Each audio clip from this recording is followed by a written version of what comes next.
The bustling port city of Yokohama, Japan, known for its vibrant culture and breathtaking skyline, became the setting for a chilling tale that would send shockwaves through the nation.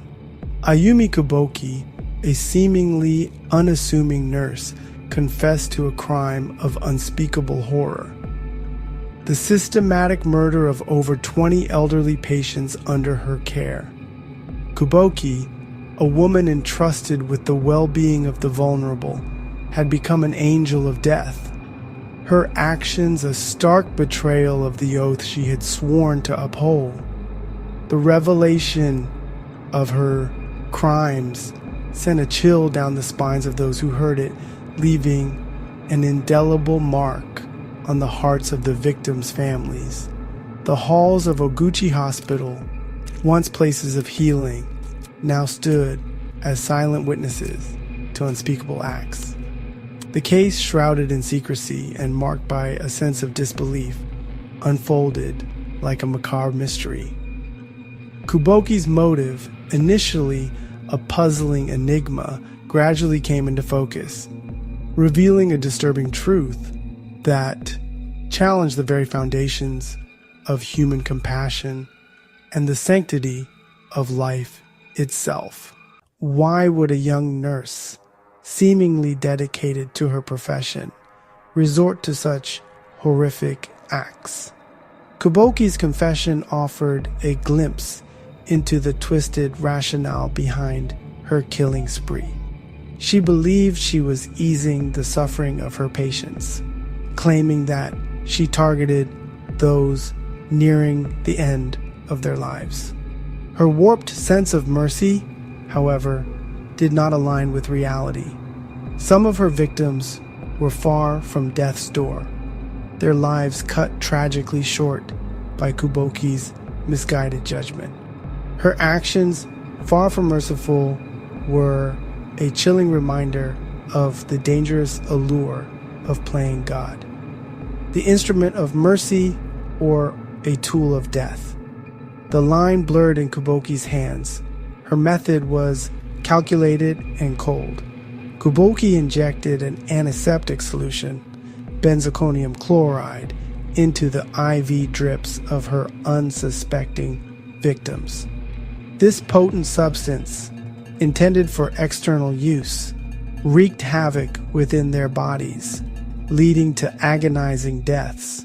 The investigation into Kuboki's crimes brought to light specific cases that sent shivers down the spines of investigators and the public alike. Sozo Nishikawa and Nobuo Yamaki, two elderly men sharing a room at Oguchi Hospital, became tragic symbols of Kuboki's reign of terror. The two men, both 88 years old, died within days of each other, their deaths initially attributed to natural causes. However, the discovery of benzalkonium chloride in Yamaki's body and IV bag raised a red flag, casting a dark shadow of suspicion over Kuboki. As investigators dug deeper, a pattern of suspicious deaths emerged, all linked to Kuboki's shifts.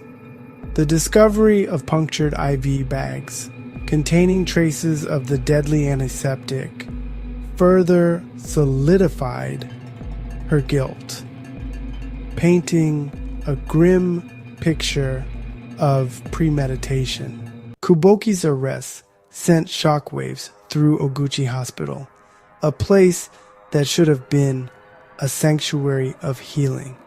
The hospital, once a beacon of trust and hope, now grappled with the unthinkable. A nurse, entrusted with the care of the vulnerable, had become a harbinger of death. The families of Kuboki's victims were left reeling, their grief compounded by the realization that their loved ones had been cruelly snatched away, their deaths masked as natural occurrences. The betrayal of trust cut deep, leaving an unfillable void in their lives. Families of the victims sought answers and justice, their grief palpable. Kuboki's actions ignited a firestorm of ethical and moral questions.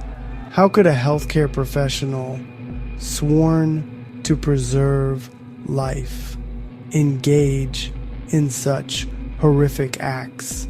What systemic failures allowed these murders to go undetected for so long? The case served as a stark reminder of the vulnerability of those in our care and the importance of vigilance and accountability within the healthcare system. The scars left by Kuboki's crimes would forever serve as a chilling reminder of the dark potential that can lurk beneath the surface of even the most trusted professions.